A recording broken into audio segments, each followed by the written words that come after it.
Assalamualaikum warahmatullahi wabarakatuh. Perkenalkan, nama saya Muhammad Rafi Saputra dari kelas TRKJ 1B. Di sini saya ingin membacakan tentang modul perancangan jaringan. Ya, jadi untuk pertemuan 1 dan 2 dengan judul pendahuluan perancangan jaringan dan topologi jaringan komputer.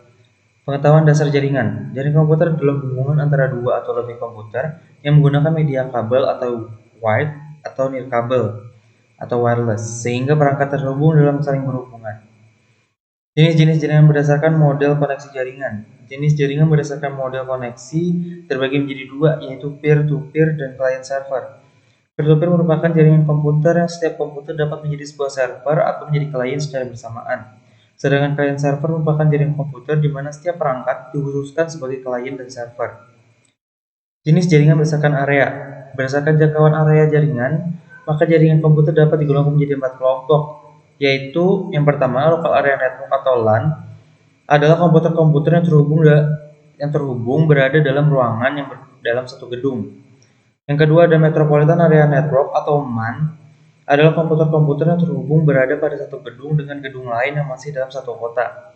Sedangkan wide area network merupakan pengembangan dari MAN, sehingga komputer-komputer yang terhubung pada gedung yang berada pada kota yang berbeda bahkan negara. Topologi jaringan komputer. Pada saat ingin melakukan instalasi jaringan komputer, terlebih dahulu harus diperhatikan bentuk struktur topologi yang dipakai. Topologi jaringan adalah suatu struktur jaringan yang menghubungkan antar komputer satu dengan yang lain, menggunakan media kabel maupun nirkabel. Dalam instalasi jaringan harus perhatikan jenis, kelebihan, dan kekurangan topologi. Berikut ini jenis topologi jaringan beserta kelebihan dan kekurangannya. Yang pertama ada topologi bus, merupakan topologi yang cukup sederhana dibanding topologi yang lainnya.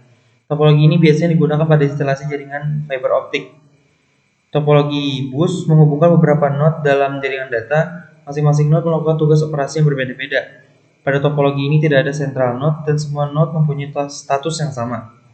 Ada kelebihan topologi bus yaitu biaya instalasi sangat murah karena menggunakan sedikit kabel. Penambahan klien baru dapat dilakukan dengan mudah. Topologi yang sangat sederhana dan mudah diaplikasikannya. Adapun kekurangannya, jika salah satu kabel pada topologi jaringan bus bermasalah, maka dapat mengganggu komputer workstation atau klien yang lain. Pada topologi ini, proses mengirim atau menerima data karena efisien dan sering terjadi tabrakan data. Yang kedua ada topologi star. Beberapa node dihubungkan dengan suatu node pusat yang membentuk jaringan seperti bentuk bintang. Semua komunikasi diatur langsung oleh central node. Kelebihan topologi star bersifat fleksibel, kemudahan deteksi masalah jika terjadi kerusakan pada jaringan. Kekurangannya, jika switch atau hub sebagai titik pusat mengalami kerusakan, maka seluruh komputer yang terhubung pada topologi ini juga mengalami kerusakan. Cukup membutuhkan banyak kabel, jadi biaya yang dikeluarkan cukup mahal. Jaringan sangat bergantung pada terminal pusat. Yang ketiga ada topologi ring. Topologi ring merupakan salah satu topologi jaringan yang menghubungkan satu komputer dengan komputer lainnya secara dalam suatu rangkaian melingkar mirip dengan cincin. Biasanya topologi ini hanya menggunakan LAN card untuk menghubungkan antar komputer. Kelebihannya memiliki performa yang lebih baik dibandingkan topologi bus. Mudah diimplementasikan, konfigurasi ulang dan instalasi perangkat baru cukup mudah. Biaya instalasi murah. Kekurangannya, kinerja komunikasi dalam topologi dinilai dari jumlah atau banyaknya node. Troubleshooting cukup rumit. Jika salah satu koneksi bermasalah, maka koneksi yang lain juga ikut bermasalah. Yang keempat ada topologi mesh, merupakan bentuk network yang masing-masing node dalam network dapat berhubung dengan node yang lainnya melalui beberapa link. Masing-masing link berfungsi sebagai jalur backup saat jalur lain mengalami masalah. Adapun kelebihannya yaitu jalur pengiriman data yang digunakan sangat banyak, jadi tidak perlu khawatir akan adanya tabrakan data.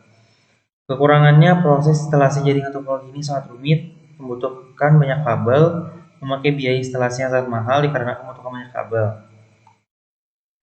Untuk pertemuan 3 dan 4 dengan judul konsep dan fungsi protokol TCP UDP OC layer pengelamatan. Network merupakan sistem operasi jaringan komputer yang dirancang untuk mengaitkan PC ke dalam jaringan antar PC yang dapat membuat resource hard disk dari server dapat digunakan bersama.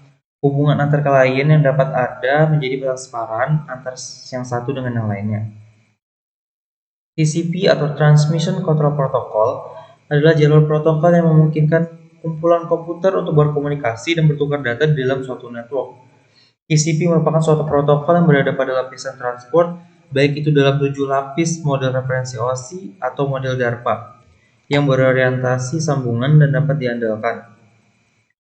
Yang ketiga ada UDP, User Datagram Protocol, adalah salah satu protokol lapisan transport TCP/IP yang mendukung komunikasi yang tidak andal tanpa koneksi antara host dalam jaringan yang menggunakan TCP/IP. OSI Layer. Yang pertama ada definisi OSI Layer atau Open System Interconnection. Merupakan standar internasional yang digunakan dalam jaringan untuk menjelaskan cara kerja jaringan komputer secara logika. Tujuan OSI Layer penggunaan model OSI adalah untuk memahami fungsi dari tiap layer yang berhubungan dengan aliran komunikasi data. Model OSI Layer dibagi menjadi 7 layer dengan karakteristik dan fungsinya masing-masing. Tiap layer harus dapat berkomunikasi dengan layer di atas maupun di bawahnya secara langsung melalui protokol dan standar. Yang ketiga ada manfaat OSI Layer antara lain, satu, membuat peralatan vendor yang berbeda saling bekerja sama, membuat standarisasi yang dipakai vendor untuk mengurangi kerumitan dalam perancangan. Yang ketiga, modulator engineering, kerjasama teknologi yang berbeda, memudahkan pelatihan networking. Dan yang keempat, cara kerja OSI Layer saat data ditransfer melalui jaringan. Sebelumnya data harus melewati ke 7 layer satu terminal, mulai dari layar aplikasi sampai physical layer. Kemudian di sisi pertama, data tersebut melewati layar physical sampai aplikasi. Pada saat data melewati satu layar dari pengirim, maka akan ditambahkan satu header. Sedangkan pada penerima dilepas sesuai dengan layarnya. Dari masing-masing layer mempunyai tugas sendiri demi kelancaran data yang dikirimkan. Protokol pengelamatan. Protokol memiliki banyak variasi dan banyak tujuan penggunaan. Protokol adalah sekumpulan aturan dalam komunikasi data. Protokol banyak digunakan untuk proses komunikasi di antara entity pada sistem yang berbeda. Istilah entity merujuk pada program aplikasi user, sedangkan sistem lebih pada komputer dan terminal. Pengelamatan jaringan yang digunakan adalah protokol jaringan TCP/IP yang menggunakan Internet Protokol versi 4, IPv4 terdiri dari 32 bit, mempunyai 4 oktet, tiap oktetnya memiliki 8 bit. Setiap bagan terdiri dari 8 bit atau satu oktet yang dipisahkan dengan tanda baca titik. Dikenal dua cara pembagian IP address, yakni classful addressing dan classless addressing. Classful addressing merupakan metode pembagian IP address berdasarkan kelas, di mana IP address dibagi ke dalam 5 kelas. Ini tabelnya. Dan untuk pertemuan 56 dengan judul perangkat keras pembentuk jaringan komputer. Network interface merupakan kartu jaringan yang berfungsi sebagai penghubung antar komputer dengan sebuah jaringan. Umumnya NIC sudah terintegrasi dengan motherboard komputer dan laptop, namun ada juga berupa kartu yang ditancapkan ke motherboard. Yang kedua ada konektor, adalah alat yang menghubungkan kabel dengan network adapter. Kabel dipasang dengan konektor agar dapat terhubung dengan network adapter atau NIC lainnya. Terdapat beberapa konektor yang umum dipakai dalam membangun suatu jaringan komputer. Salah satunya konektor BNC, yaitu konektor ini biasanya digunakan pada kabel koaksial. Yang kedua ada konektor RJ45. Konektor ini biasanya digunakan pada jenis kabel STP atau UTP. Dan yang ketiga ada konektor fiber optik. Konektor jenis ini digunakan pada jenis kabel fiber optik dengan berbagai macam topologi, seperti bus, star, maupun ring.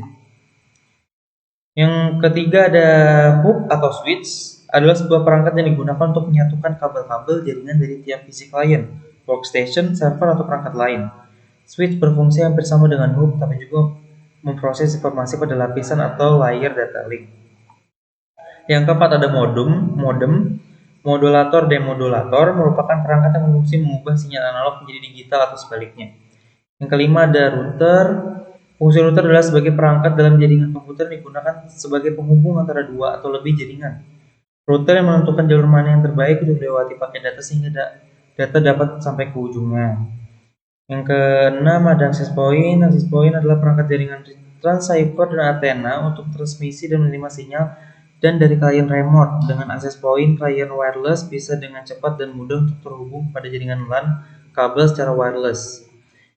Yang ketujuh ada crimping tool, adalah peralatan digunakan untuk mengkrimping RJ45 yang sudah terpasang kabel di TV dengan benar. Fungsinya antara lain digunakan untuk memotong kabel, melepas kabel, mengkrimping RJ45. Dan yang ketujuh, LAN tester merupakan alat pengecek kabel tapi lebih spesifik untuk mengetes kabelan karena bentuk konektornya telah disesuaikan. LAN tester digunakan untuk memeriksa benar atau tidaknya sambungan kabel. Yang kedelapan, switch adalah perangkat keras jaringan yang berfungsi untuk menjaga jaringan dari satu server menjadi beberapa klien dalam jaringan lokal. Yang sembilan ada repeater, perangkat keras jaringan yang berfungsi untuk memperkuat sinyal dengan menggunakan repeater sinyal yang lokasinya jauh bisa diperkuat lagi sehingga bisa terjangkau dengan jarak yang lebih luas. Untuk pertemuan 78 dengan judul komponen perangkat lunak. Perangkat lunak jaringan komputer merupakan salah satu hal yang dibutuhkan oleh komputer agar komputer tersebut dapat berjalan dengan keinginan dari penggunanya. Software atau perangkat lunak dari sebuah jaringan itu sendiri memiliki beberapa fungsi, seperti untuk dapat melihat dan mengetahui tentang host mana saja yang terhubung di antara satu komputer dan komputer lainnya, untuk dapat melihat data yang berjalan, dan beberapa fungsi lainnya. Yang B, contoh perangkat lunak jaringan. Ada 3, yaitu sistem operasi adalah mengatur seluruh perangkat komputer agar bekerja dengan baik sesuai dengan keinginan pengguna, contohnya Linux, Windows, dan lainnya. Yang kedua ada aplikasi driver, merupakan aplikasi yang digunakan untuk menyatukan hardware dengan sistem operasi dan juga sangat penting untuk menjalankan perangkat hardware jaringan. Yang ketiga ada protokol jaringan, adalah software yang digunakan untuk menghubungkan komputer ke dalam jaringan, contohnya HTTP, POP3, dan lain sebagainya. Contoh beberapa perangkat lunak monitoring jaringan. 1. Angry IP Scanner, 2. DUT, 3. Microsoft Network Monitor, 4. Nmap, 5. OpenNMS, 6. Advanced IP Scanner, dan 7. Network Miner. Sekian dari saya. Assalamualaikum warahmatullahi wabarakatuh.